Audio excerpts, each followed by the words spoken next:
My name is Aurora Blackwood, and I'm 30 years old. For my entire life, I've been the responsible one while my younger sister Chloe has been treated like absolute royalty. But last month, when Chloe threw an underage drinking party and framed me for buying all the alcohol, something inside me finally snapped. What happened next didn't just clear my name.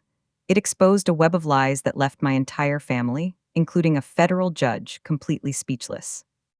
Before I tell you how I went from facing criminal charges to watching my golden child sister get arrested at our family dinner, please take a moment to like and subscribe.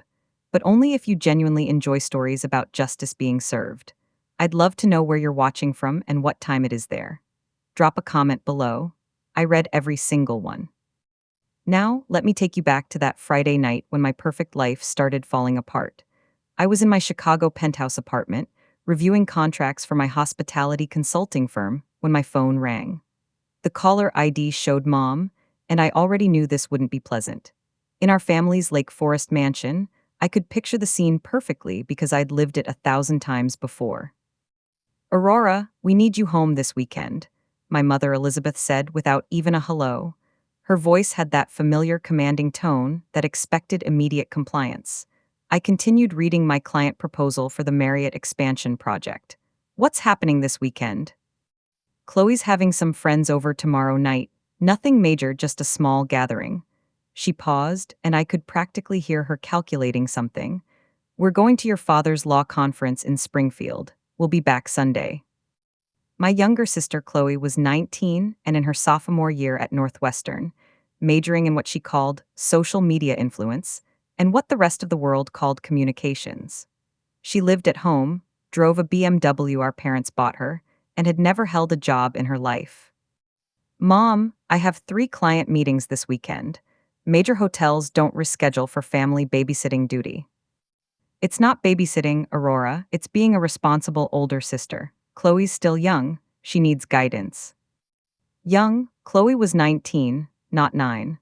But in our family, she'd been infantilized to the point where she couldn't be trusted with basic decisions, yet somehow was mature enough to have friends over unsupervised. "She's an adult, Mom. If you trust her enough to leave her alone, she doesn't need a babysitter." "Don't be difficult," her voice turned sharp.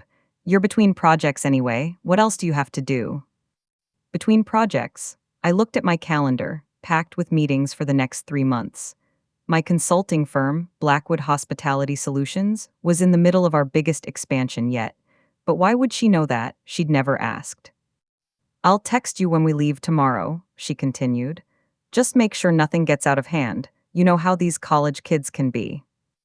The line went dead. I stared at my phone, then at my laptop screen where an email from the Ritz-Carlton corporate team glowed with a subject line: "Emergency Weekend Strategy Session, $2 M contract." I'd worked 10 years to get this meeting. 10 years building my reputation as the go-to consultant for luxury hotel chains looking to expand their boutique offerings. This contract would put Blackwood Hospitality on the map nationally. But that was Saturday night, the same night I was apparently required to babysit my adult sister. I picked up my phone and called Chloe directly. "Aurora," she answered on the first ring, her voice bright and excited. "Mom told you about tomorrow night, right?" "She said you're having friends over. How many friends?" "Just a few people from school. Maybe 20, 30 tops." "30 people isn't a few friends, Chloe. That's a party." "It's not a big deal. Just some people hanging out, watching movies, you know." I didn't know. When I was 19, my idea of hanging out was studying in the library or working my part-time job at a downtown hotel, learning the business from the ground up. "What time will people leave?" Probably around midnight. Maybe later. It's Saturday night, Aurora. People don't go home early on weekends." "Chloe, if this turns into something bigger than you can handle." "It won't. God, you're so paranoid. It's just friends having fun. Something you might try sometime." Something I might try sometime? As if I didn't know how to have fun because I worked for a living. "Fine, but if anything goes wrong, you're handling it. I'm not your babysitter." "Whatever, thanks, sis." She hung up and I went back to my contracts. What could go wrong with 30 college kids and no parental supervision? Saturday evening arrived gray and cold, Typical Chicago November weather. I'd rescheduled my Ritz-Carlton meeting to Sunday morning, losing a full day of preparation time. The sacrifice better be worth it.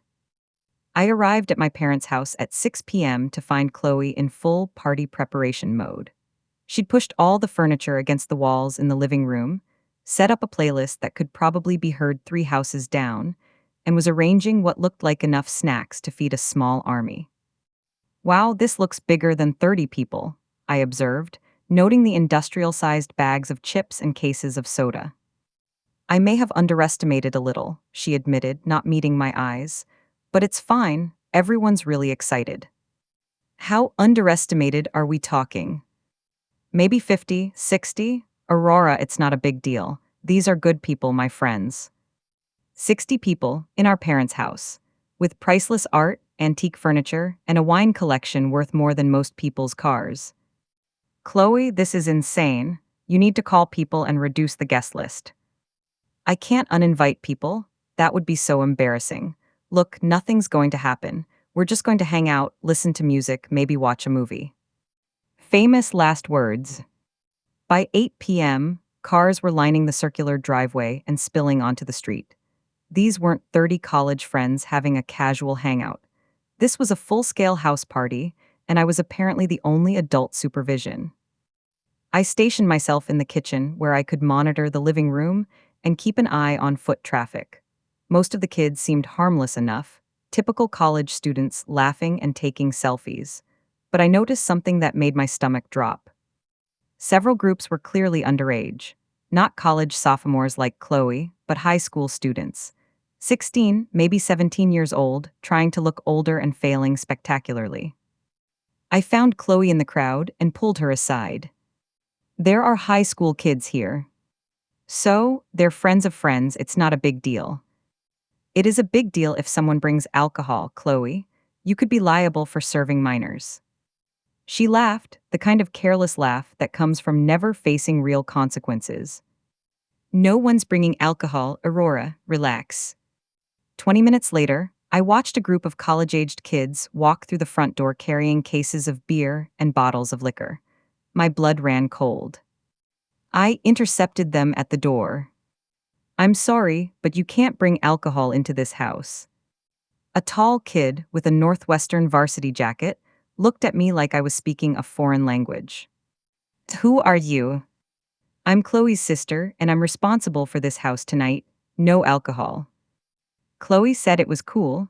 She said her sister wouldn't care as long as we were responsible. My sister had told them I wouldn't care. I found Chloe immediately. You told people they could bring alcohol. I didn't tell them they could, I just didn't tell them they couldn't. There are minors here, Chloe, this is illegal. It's fine, everyone's being responsible. It's not fine. If someone gets hurt, if someone gets arrested, if someone drives drunk, you're liable. We're liable. You're being dramatic. Dramatic, I was being responsible, something she'd never learned to be. Within an hour, the party had completely spiraled. The music was so loud I could feel it in my chest. Red Solo cups appeared everywhere, filled with beer and mixed drinks that smelled strong enough to strip paint. Kids who were obviously under 18 were stumbling around drunk, and I watched in horror as someone started a beer pong tournament in the dining room using my mother's Waterford crystal. I'd lost control completely. This wasn't 30 college friends watching movies. This was an out-of-control underage drinking party in my parents' home, and I was the only adult present. At 10:47 p.m., everything went to hell. I was in the kitchen trying to convince a clearly intoxicated 17-year-old to give me her car keys when I heard the music suddenly cut off. The abrupt silence was immediately filled with shouting, running footsteps, and the sound of the front door slamming repeatedly. Then I saw the red and blue lights flashing through the kitchen window. Police, multiple squad cars. I ran to the front door to find chaos. Kids were streaming out of the house, some jumping the back fence, others sprinting to cars parked blocks away. Empty beer cans and liquor bottles littered the front lawn like evidence at a crime scene. 2 officers were at the front door, and I opened it before they could knock. Ma'am, we received multiple noise complaints about this address. Are you the homeowner? I'm the daughter, this is my parents' house. They looked past me into the living room, which looked like a tornado had hit it. Empty alcohol containers everywhere, furniture overturned, and what appeared to be vomit in the corner. Were you serving alcohol to minors tonight, ma'am? No, I was trying to stop it. This party got completely out of control. We're going to need to see some identification and speak with whoever organized this event. I handed over my driver's license, my hands shaking. Where was Chloe? I found her in the bathroom, helping her friend who was throwing up in the toilet. Both of them were clearly drunk. Chloe, the police are here. You need to come talk to them right now. I can't leave Jessica, she's really sick. You can't avoid this. They want to talk to whoever organized the party. You were supposed to be supervising. The accusation hit me like a physical blow. I was supposed to be supervising a quiet movie night with friends, not managing an illegal underage drinking party. The officers separated us and took statements. I explained that I'd arrived to find a small gathering that had grown out of control, that I'd tried to prevent alcohol from entering the house, and that I'd been attempting damage control all evening. When they interviewed Chloe, I could hear her from the next room. My sister was in charge. She knew people were bringing drinks. I tried to tell her it was getting too big, but she said it was fine. My blood turned to ice. She was lying, blatantly, obviously lying. The officer interviewing me returned with a grim expression. Ma'am, we have a problem. Your sister is claiming you were aware of and approved the alcohol consumption tonight. That's absolutely not true. I tried to stop it. She also says you purchased some of the alcohol earlier today. The room started spinning. I did not purchase any alcohol. I haven't left my apartment except to come here. We're going to need to search the house for evidence of purchase receipts, and we may need to check your vehicle. They found them in my purse. 2 receipts from a liquor store dated that afternoon, clearly showing purchases of beer, vodka, and rum. Purchases I had never made from a store I'd never visited at a time when I could prove I was in client meetings. But there they were, in my purse in my name. Ma'am, you're under arrest for providing alcohol to minors and contributing to the delinquency of a minor. The handcuffs were cold against my wrists as they read me my rights. Through the window of the police car, I could see Chloe on the front porch, talking animatedly to the remaining officers, pointing at me and shaking her head as if deeply disappointed. She had set me up. My own sister had planted evidence in my purse and told the police I was responsible for everything.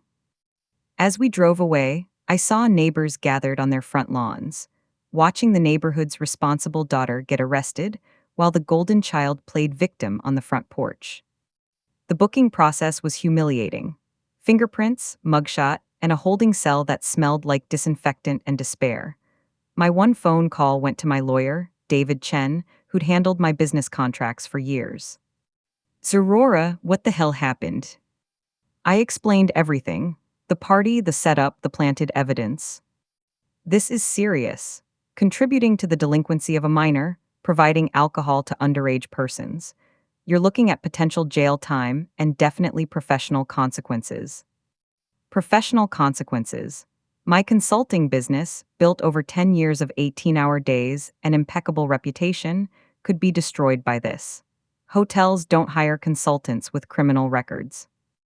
David, I didn't do this, she set me up. I believe you, but proving it will be challenging. We need evidence that Chloe purchased those items and planted the receipts. The store will have security cameras. That's a start. I'll get you out on bail tomorrow, but Aurora, this is going to be an uphill battle. I spent the night in Cook County Jail, sharing a cell with a woman who'd been arrested for public intoxication. She was more honest than my own family. Honey, family will hurt you worse than strangers ever could. At least strangers don't know exactly where to stick the knife. The next morning, David posted my bail and we walked out into the cold Chicago morning. My mugshot was already online, posted by the local crime blog with the headline, Lake Forest Party Bust. Prominent family's daughter arrested for serving alcohol to minors. Prominent family's daughter. They'd identified me by my parents' reputation, not my own accomplishments. Your parents are flying back early, David informed me as we got in his car. They want to meet this afternoon. I wasn't ready for that conversation, but I didn't have a choice. My parents' living room looked like a crime scene. The aftermath of the party was everywhere: stained carpets, broken picture frames, and the lingering smell of spilled alcohol and teenage poor decisions. My mother sat in her usual chair, back ramrod straight, lips pressed into a thin line. My father paced by the fireplace, still wearing his conference suit. Chloe sat on the couch, looking appropriately remorseful and innocent. Aurora, my mother began, her voice dripping with disappointment. How could you let this happen? I didn't let anything happen, Mom. I was set up. Set up? My father stopped pacing. By whom? I looked directly at Chloe, who met my gaze with the perfect expression of confused innocence she'd been perfecting since childhood. Chloe planted those receipts in my purse. She told the police I purchased the alcohol and approved the party. That's ridiculous, Chloe said softly, her voice trembling slightly. Why would I do that to my own sister? Why indeed? Maybe because she'd never faced consequences for anything in her entire life and needed someone to blame when her party inevitably went wrong. Aurora, my mother's voice was ice cold. I cannot believe you would accuse your sister of framing you rather than accepting responsibility for your poor judgment. My poor judgment? I tried to stop the party from getting out of control. I tried to prevent alcohol from coming into the house. Then why were there receipts in your purse? My father asked. Because she put them there. Chloe started crying. Perfect, delicate tears that had been getting her out of trouble since she was 5 years old. I can't believe Aurora thinks I would do something so horrible. I know I made mistakes with the party, but I would never try to hurt my sister like that. My mother immediately went to comfort her, shooting me a look of pure disgust. Chloe has admitted she used poor judgment with the guest list, but she's taking responsibility. You're sitting there making wild accusations instead of owning your actions. What actions? I didn't buy alcohol. I didn't approve the party. I didn't invite underage kids. You were supposed to be supervising, my father said firmly. That was your responsibility. I was supposed to be supervising a small gathering of college friends, not managing an illegal party that she organized behind my back. Don't raise your voice at your father, my mother snapped. I looked around the room at my family. My parents, who'd built their reputation on being pillars of the community, respectable and above reproach. My sister, who'd never worked a day in her life but somehow commanded their unwavering loyalty and protection. And me, the responsible one, the achiever, the daughter who'd built $1 million business through hard work and integrity, being treated like a criminal. I want a lawyer present for any future family discussions about this, I said quietly. A lawyer? My mother looked appalled. We're your family, Aurora. We're trying to help you through this. No, you're trying to protect Chloe by sacrificing me, just like always. I walked toward the door, but my father's voice stopped me. If you can't take responsibility for this mess, don't expect us to help clean it up. Chloe may have made mistakes, but she's not the one who got arrested. I turned back to face them one last time. You're right, Dad. She's not the one who got arrested. She's the one who made sure I did. The silence that followed me out was deafening. Over the next week, my world began to crumble in ways I'd never imagined possible. The local news picked up the story, and while they didn't name me directly due to legal reasons, anyone in Chicago's hospitality industry could connect the dots. 3 major clients called to postpone upcoming projects pending the resolution of my legal issues. The Ritz-Carlton deal, the one I'd rescheduled to babysit Chloe's party, was awarded to a competitor. My assistant fielded calls from reporters wanting to know about the prominent Chicago consultant who'd been arrested for providing alcohol to minors. Industry publications started whispering about my case in their gossip columns. But the professional damage was nothing compared to the social destruction. My parents' circle of friends, the Lake Forest social elite, were having a field day with the scandal. At the country club, at charity galas, at every gathering of Chicago's old money families, the story was being told and retold with increasing embellishment. The responsible Blackwood daughter had finally shown her true colors. She'd always seemed too good to be true, too perfect, too successful. This arrest proved what everyone had suspected: she was a fraud. Meanwhile, Chloe was being praised for her maturity in handling the aftermath. She'd publicly apologized for her poor judgment in trusting her sister to supervise responsibly. She'd started volunteer work at a youth center, clearly learning from this experience and growing as a person. The golden child narrative remained intact. If anything, this scandal had strengthened it. My mother made a public statement to the Chicago Tribune, expressing the family's disappointment in Aurora's choices and their support for Chloe as she learned from this difficult situation. "We raised both our daughters to make good decisions," she was quoted as saying. "Sometimes even families who try their best experience disappointment. We're supporting both our daughters, but we cannot excuse behavior that puts young people at risk." She managed to sound supportive while throwing me completely under the bus. It was masterful. I spent that first week after my arrest holed up in my penthouse apartment, watching my career implode while my sister was praised for her resilience and growth mindset in dealing with her sister's poor choices. But by the second week, something inside me shifted. I'd spent my entire life being the responsible one, the achiever, the daughter who earned love through perfection. I'd built a business, maintained a spotless reputation, and always done the right thing. And when I was falsely accused, my own family chose to believe the worst about me rather than question their golden child. I was done being the scapegoat. I called David Chen and told him I wanted to fight. "Aurora, I have to advise you, fighting this will be expensive and public. Accepting a plea deal might be better for your reputation in the long run." "My reputation is already destroyed, David. If I'm going down, I want everyone to know the truth."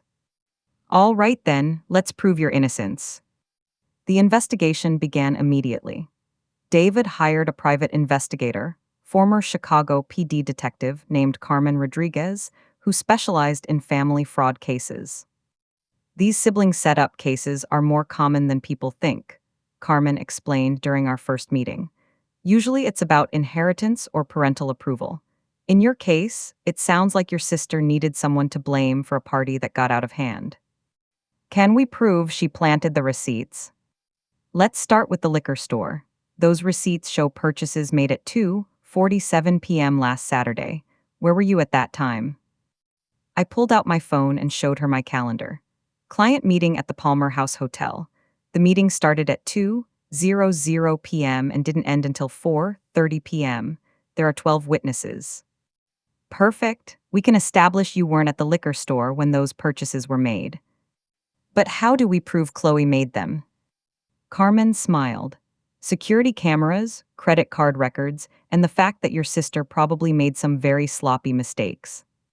She was right about the mistakes. The liquor store's security footage clearly showed Chloe making the purchases at 2:47 p.m., using what appeared to be a credit card. She'd worn a Northwestern University sweatshirt, and her distinctive blonde hair was clearly visible. But the genius part of her plan was that she'd used my credit card. "How did she get your credit card?" Carmen asked. "She didn't. Look at the receipt more closely." Carmen examined the receipt through a magnifying glass. "This says it was paid in cash."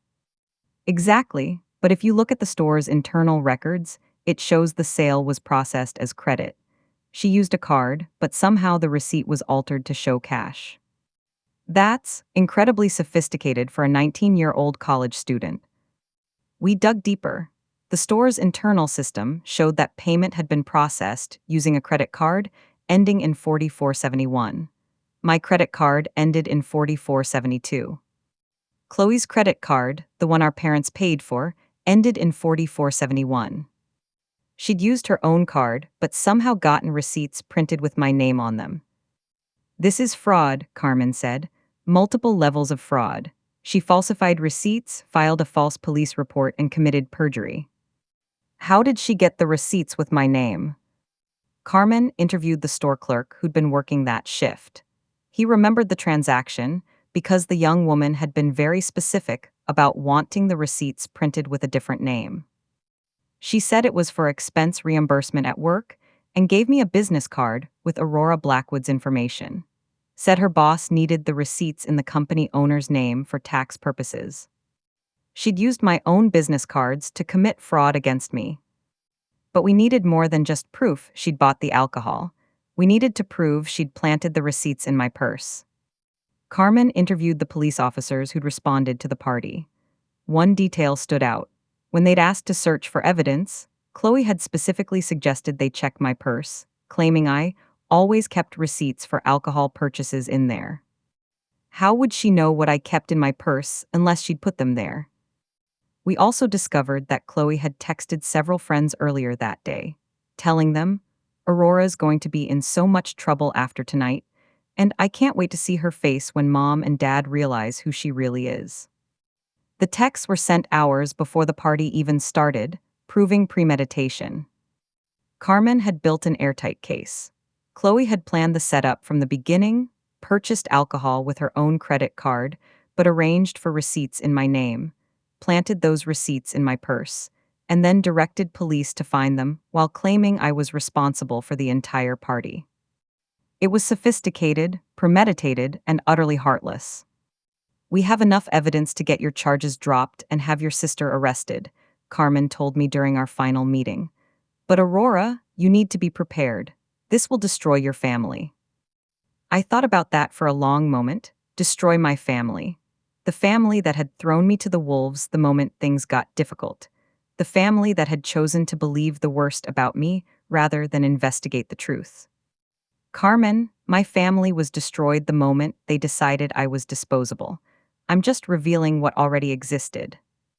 The motion to dismiss my charges was filed on a Tuesday morning in December. By Tuesday afternoon, warrants had been issued for Chloe's arrest on charges of fraud, filing false police reports, and perjury. David and I sat in the prosecutor's office as Assistant District Attorney Maria Santos reviewed the evidence. Ms. Blackwood, this is one of the most elaborate family fraud cases I've seen. Your sister's actions were not only criminal, but incredibly calculated for someone her age. What happens now?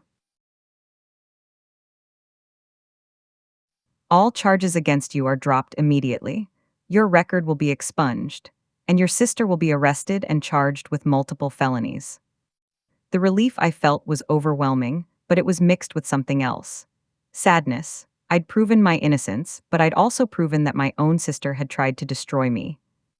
There's something else, Maria continued. During our investigation, we discovered this wasn't your sister's first time manipulating family situations for her benefit. She handed me a folder. Inside were credit card records, text messages, and financial documents spanning 3 years. Your sister has been using your parents' accounts to make unauthorized purchases, then framing various family members when the bills came due. Usually smaller amounts, nothing that warranted investigation. But the pattern is clear. I scanned the documents. Hundreds of dollars in purchases blamed on housekeepers who were subsequently fired. Expensive items charged to accounts and then hidden when bills arrived. Text messages discussing how to manipulate our parents into believing various stories. She's been running cons on our family for years. It appears so. The party setup was just the most ambitious one yet. My phone rang. It was my mother. Aurora, you need to come home immediately. The police are here. I could hear crying in the background and raised voices. Why are they there, Mom? They have a warrant for Chloe's arrest. They're saying she framed you. The truth was finally coming out. I arrived at my parents' house to find 2 squad cars in the driveway and neighbors gathered on the street, whispering and pointing. Through the front window, I could see Chloe in handcuffs while officers read her rights. My parents stood on the front porch looking shell-shocked as their golden child was loaded into the back of a police car. For the first time in my life, I saw my mother cry genuine tears of devastation rather than manipulative disappointment. As the police car drove away, my father turned to me with an expression I'd never seen before. Aurora, we need to talk.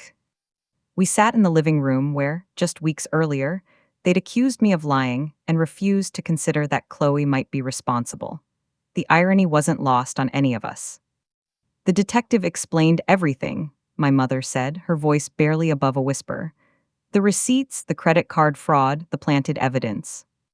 They also showed us 3 years of financial records, my father added. Apparently, Chloe's been stealing from us and blaming others for years. I waited for the apology, for acknowledgement that they'd chosen to believe the worst about me rather than investigate the truth. Instead, my mother looked at me with something approaching accusation. Why didn't you tell us you suspected something? The question hit me like a slap. Even now, faced with undeniable proof of Chloe's crimes, she was finding a way to make it my fault.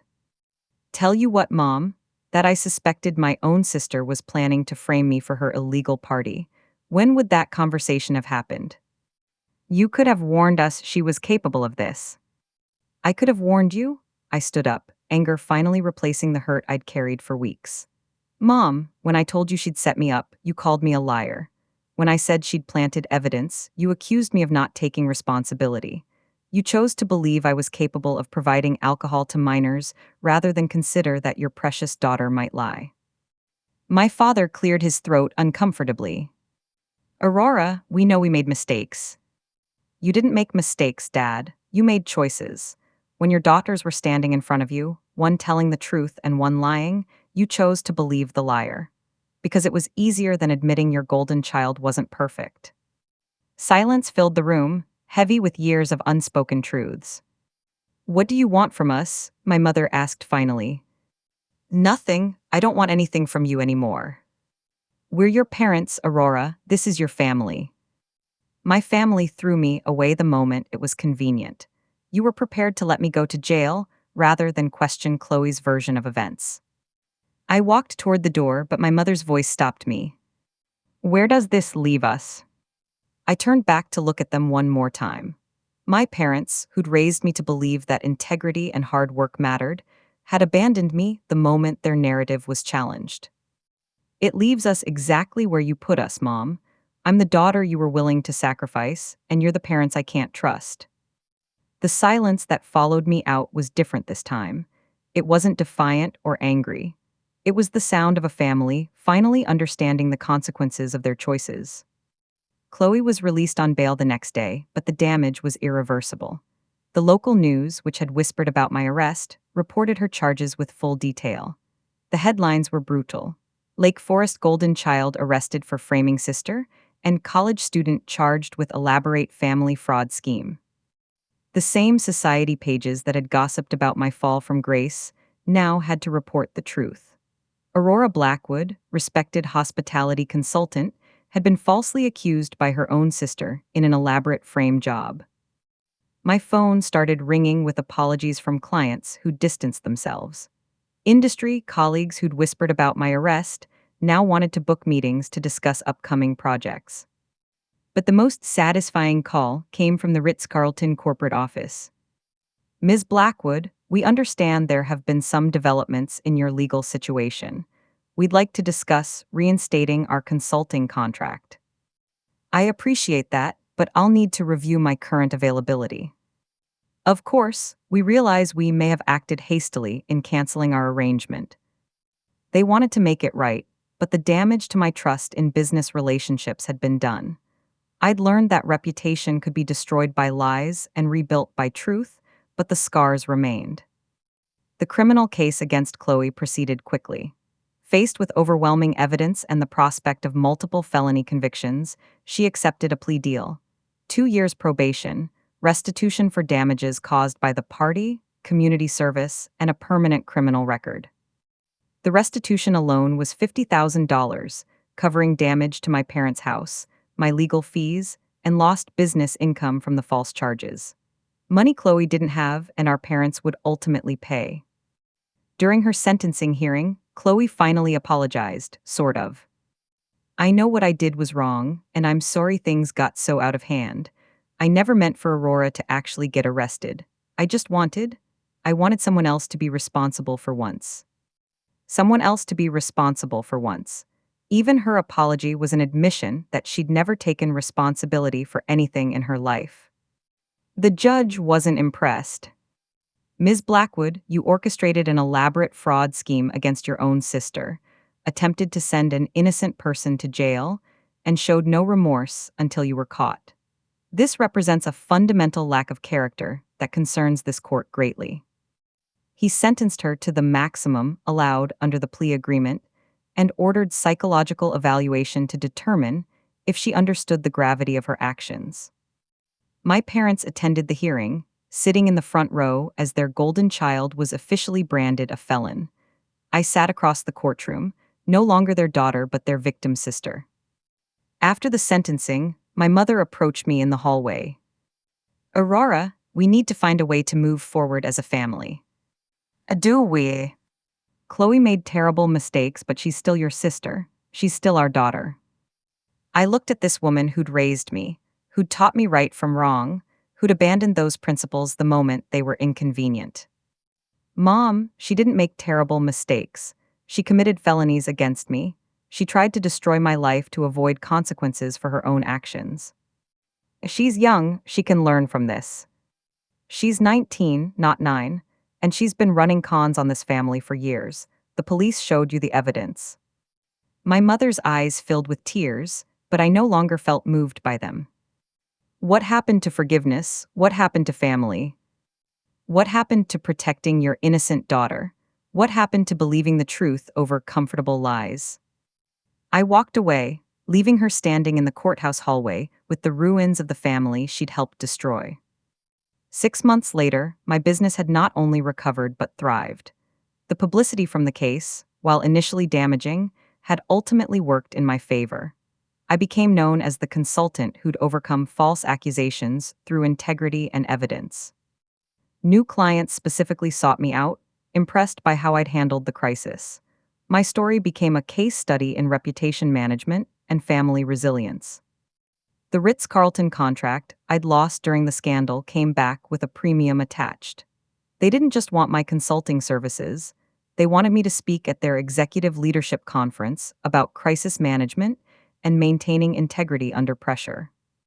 Your story resonates with our leadership team, the regional director explained during our contract meeting. You showed that truth and evidence will ultimately prevail, even against family betrayal. That's the kind of character we want associated with our brand. My assistant forwarded me an email that made me smile. Harvard Business School wanted to interview me for a case study about family business conflicts and reputation recovery.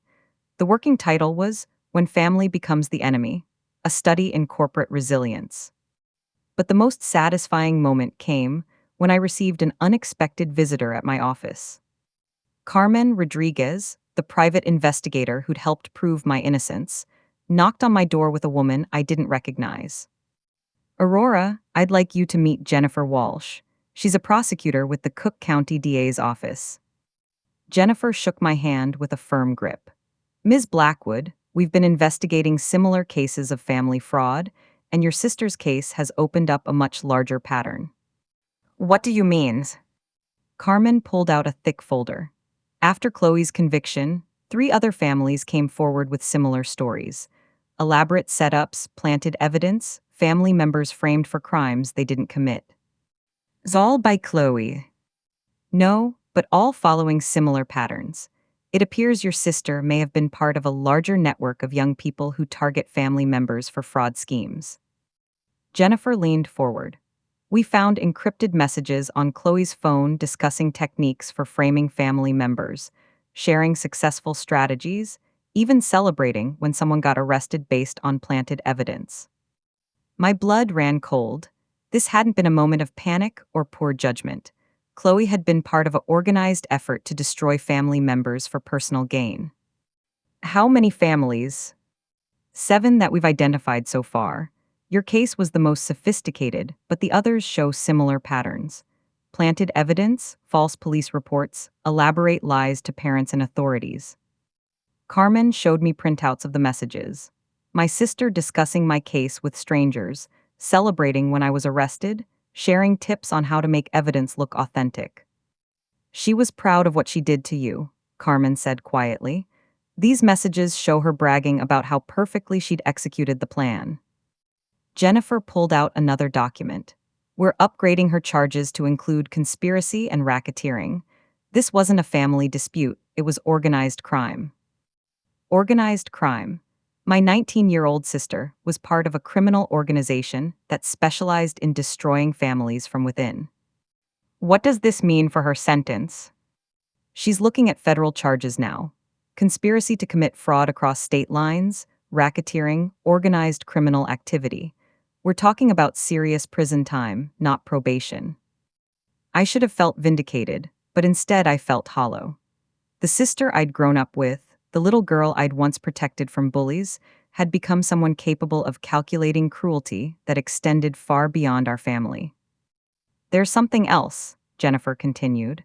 Your parents were never targets. According to these messages, Chloe specifically chose you because she knew you'd built something valuable that could be destroyed. She wanted to take down the successful sibling. The successful sibling. Even in her criminal conspiracy, I'd been reduced to a category, a type of target rather than a person. Carmen handed me one final document. This is a message she sent the day before the party. I think you should read it. The text was from Chloe to someone named Princess Destroyer 47. Tomorrow night, I finally take down my perfect sister. She thinks she's so much better than everyone with her business and her apartment and her success. By Sunday, she'll be in jail, and I'll be the only daughter left. Mom and Dad will finally see who really deserves their attention. Can't wait to watch her world burn. I read it twice, trying to process the level of hatred and calculation behind every word. She didn't just want to avoid responsibility for the party, I said finally. She wanted to destroy me completely. That appears to be accurate, Jennifer confirmed. This was premeditated destruction of a family member for personal psychological satisfaction. I handed the document back, my hands surprisingly steady. When do you arrest her again? Federal marshals are executing the warrant this afternoon. She'll be held without bail pending trial. That afternoon, I was in my office reviewing hotel expansion plans when my mother called. Her voice was barely recognizable. Aurora, they arrested Chloe again. Federal agents came to the house with a warrant. They're saying she was part of some criminal organization.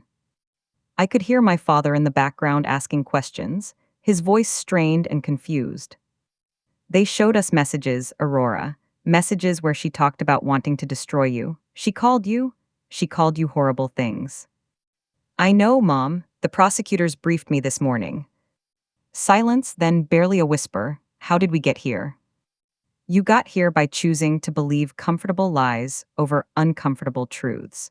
You got here by enabling someone who was capable of this level of calculation and cruelty. We didn't know she was.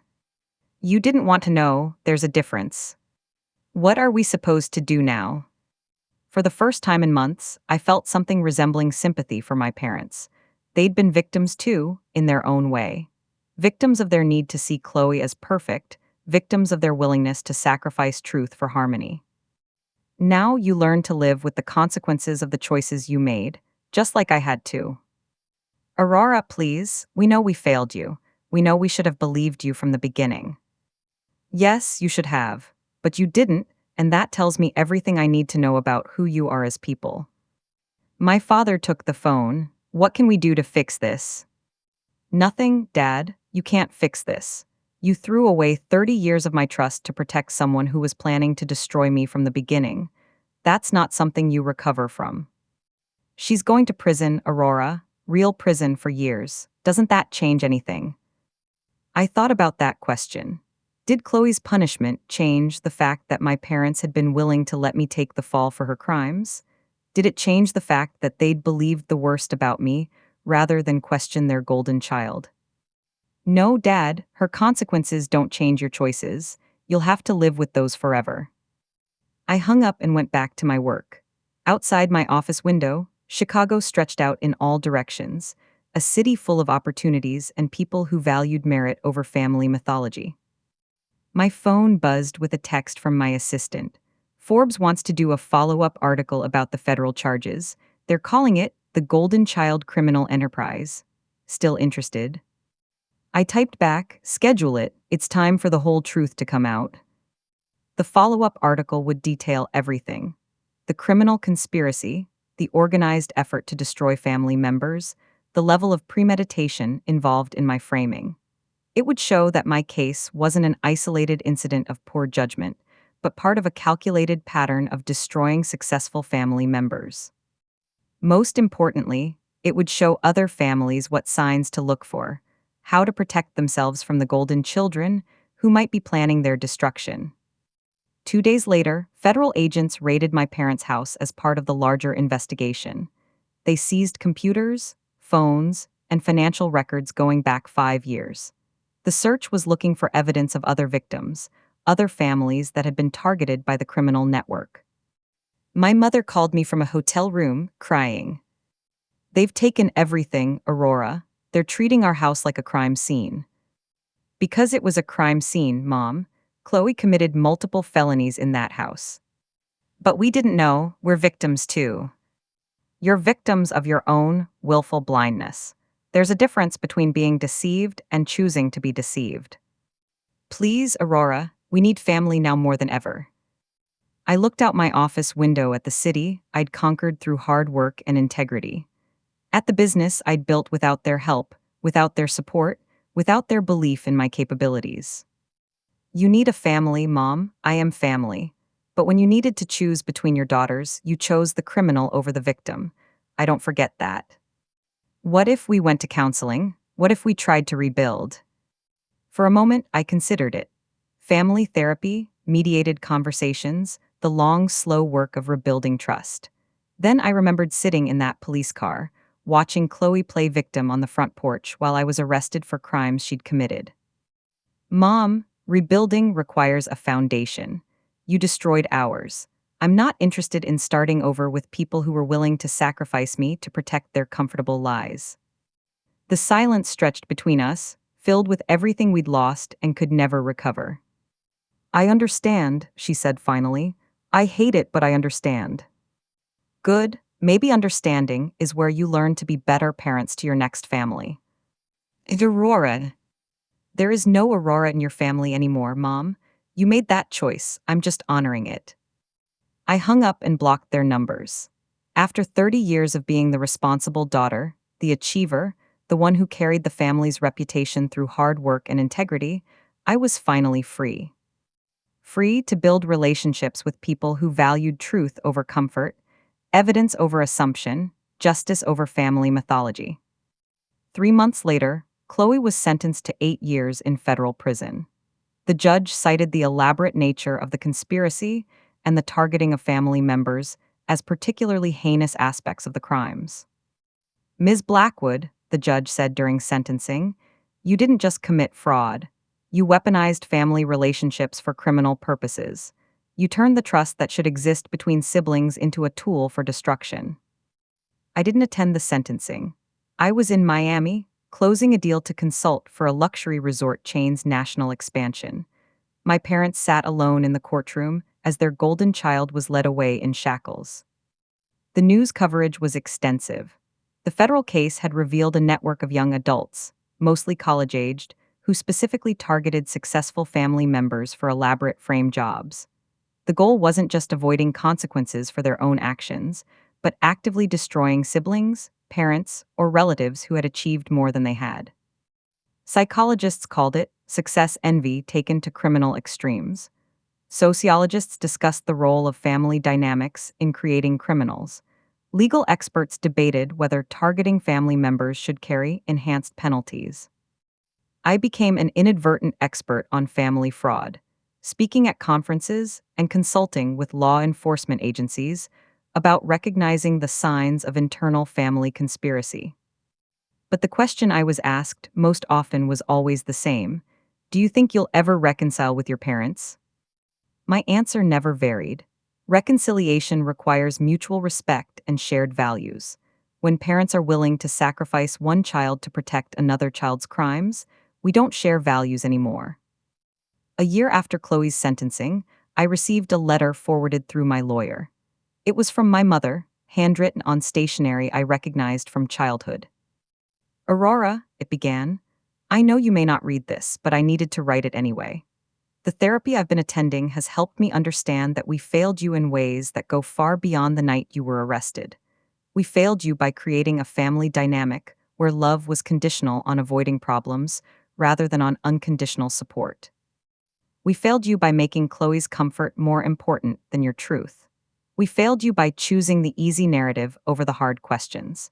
And we failed you by teaching both our daughters that family loyalty meant protecting lies rather than supporting truth. I cannot undo the choice to believe Chloe over you. I cannot undo the damage we caused to your reputation, your business, your faith in family relationships. I cannot undo 30 years of treating you as the stable one who didn't need support while giving all our attention to the child who demanded it through drama and crisis. What I can do is acknowledge that we were wrong. Completely, fundamentally wrong. You deserved parents who protected you, believed you, and supported you. You deserved parents who valued your integrity over their comfort. You deserved better than us, and I'm sorry we didn't realize that until it was too late to matter. I don't expect forgiveness. I don't expect reconciliation. I expect you to continue building the remarkable life you've created without us, surrounded by people who recognize your worth. But I wanted you to know that we finally understand what we lost. Not just a daughter, but the daughter who embodied everything we claim to value. Integrity, hard work, truth, responsibility. We chose to protect someone who represented everything we should have opposed: manipulation, dishonesty, cruelty, criminal behavior. The irony is not lost on us that, in trying to protect our family reputation, we destroyed it by supporting the person who was actively destroying families. I hope you find peace in your success. I hope you find family among people who deserve you. And I hope someday you can remember that there was a time when we loved you properly, even if we forgot how to do that when it mattered most. Love. Mom. I read the letter twice, then filed it away. It was a good letter, probably honest, certainly late. But it didn't change the fundamental truth. When I needed them most, they chose to believe I was capable of destroying young people's lives rather than consider that their golden child might lie. That choice revealed who they were as people. The letter revealed who they wished they'd been. I preferred dealing with reality rather than wishes. 5 years after my arrest, I sold Blackwood Hospitality Solutions for $50 million. The buyer was a consortium of hotels I'd helped expand, who wanted to bring my expertise in-house. I kept a consulting contract and a seat on the board, but I was financially free to pursue whatever came next. What came next was a foundation focused on helping people falsely accused of crimes by family members. The Blackwood Foundation provided legal support, investigative services, and counseling for victims of family fraud. Our first case was a man whose brother had framed him for embezzling from their family business. Our second was a woman whose sister had planted drugs in her car during a custody dispute. Our third was a teenage girl whose stepmother had accused her of stealing jewelry to remove her from inheritance considerations.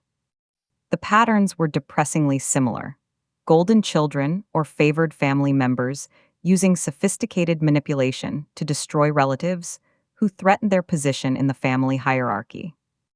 During our foundation's first annual gala, I was approached by a reporter from 60 Minutes. "Ms. Blackwood, you've become the face of family fraud victims. Do you ever wish you'd just accepted the plea deal and avoided all this publicity?"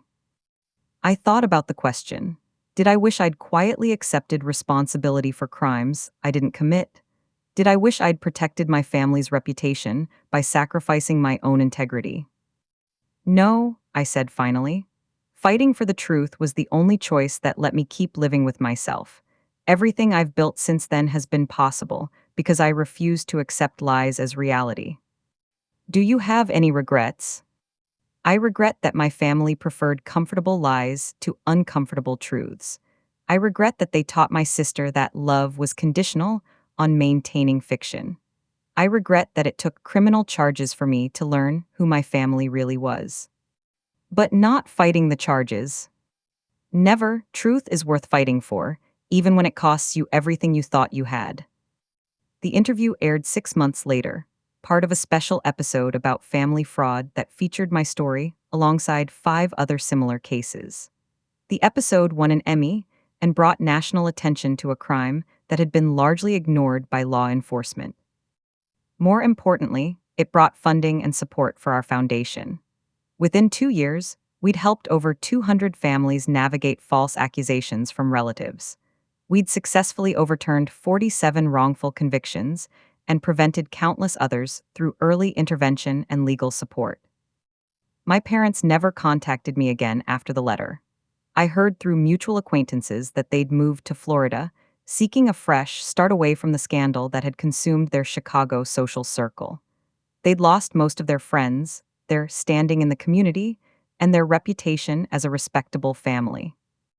They'd gotten exactly what they'd tried to avoid by throwing me under the bus, just delayed by 5 years and magnified by their poor choices. Chloe served 6 years of her 8-year sentence before being released to a halfway house. I was informed of her release date by federal authorities as part of victim notification protocols, but I felt nothing about the information. She'd become a stranger to me years ago, a cautionary tale about what happens when intelligence is paired with moral bankruptcy.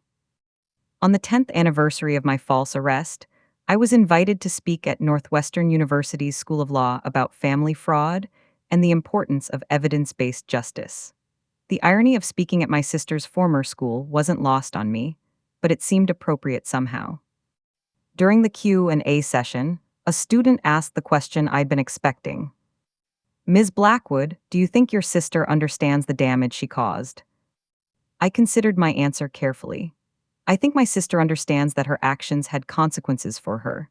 Prison tends to clarify that. Whether she understands the damage to others, the families destroyed, the trust broken, the lives derailed, I honestly don't know, and I don't spend time wondering. "Do you think she'll try to contact you when she's fully released?" "She might, but I'm not interested in that conversation. Some bridges once burned can't be rebuilt. Some relationships once poisoned can't be healed. The person who tried to destroy my life isn't someone I need to forgive or forget. She's someone I need to remember as a lesson about trusting people who show you who they are." After my speech, I was approached by a young woman who looked vaguely familiar. "Ms. Blackwood, I'm Jessica Martinez. I was at that party 10 years ago. I was the girl throwing up in your bathroom." I remembered her. The friend Chloe had been helping instead of dealing with the police. "I wanted to apologize," she continued. "I knew that night that Chloe was planning something. She'd been talking for weeks about how she was going to teach her perfect sister a lesson. I thought she meant embarrassing you or getting you in trouble with your parents. I never thought she meant actual criminal charges." "Why didn't you say anything?" "I was drunk, I was scared, and honestly, I thought it was none of my business. I know now that when you know someone is planning to hurt someone else, silence makes you complicit." She handed me a business card. "I'm a defense attorney now, specializing in false accusation cases. Your story inspired me to go to law school. I wanted to help people who get caught in situations like yours." I looked at the card. Jessica Martinez, attorney at law, specializing in family fraud defense. "Are you any good?" I asked. She smiled. "I learned from the best case study available. I've read every document from your case, studied every strategy your lawyer used. I've built my entire practice on the techniques that proved your innocence." And 47 cases, 45 dismissals, 2 acquittals, 0 false convictions on my watch. I smiled back and handed her my business card. The Blackwood Foundation is always looking for qualified attorneys to refer cases to. Are you interested in being on our preferred list? It would be an honor. As I drove home that night, I reflected on the strange journey that had brought me to this point. 10 years ago, I'd been arrested for crimes I didn't commit by a sister who wanted to destroy me.